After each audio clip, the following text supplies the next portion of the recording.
Loué soit Jésus-Christ, sa grâce et sa paix soient avec vous.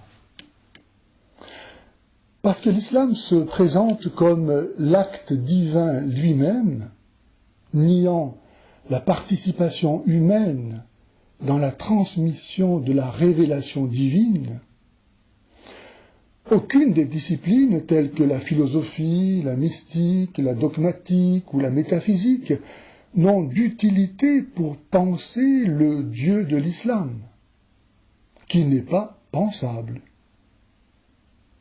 Le procédé de l'analogie, s'appuyant sur la notion d'être, qui s'applique aussi bien à Dieu qu'à tous ceux qui participent de lui, est refusé au nom de la différence absolue de Dieu. Le raisonnement par analogie, utilisé en islam, ne consiste qu'à transférer une règle stipulée dans ces textes à propos d'un élément particulier à un autre élément particulier dont les textes n'ont encore rien dit. Et ce parce que ce dernier est semblable au premier dans la mesure où il contient lui aussi ce qui justifiait la règle.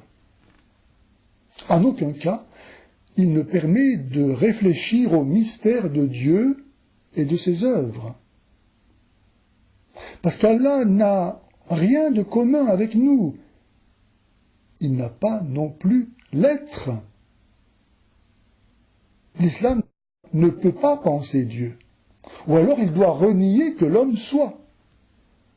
C'est là une différence abyssale d'avec le christianisme, qui a accepté depuis toujours que le Dieu de Jésus-Christ et sa parole soient objet de pensée.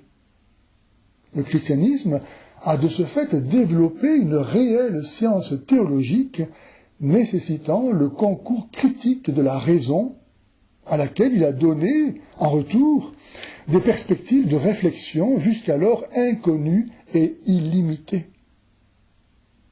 Que la science soit née en Occident, où s'est opérée la rencontre entre la foi chrétienne et la raison développée en Grèce, n'est-ce pas une preuve de la bonté et donc de la vérité de la foi chrétienne?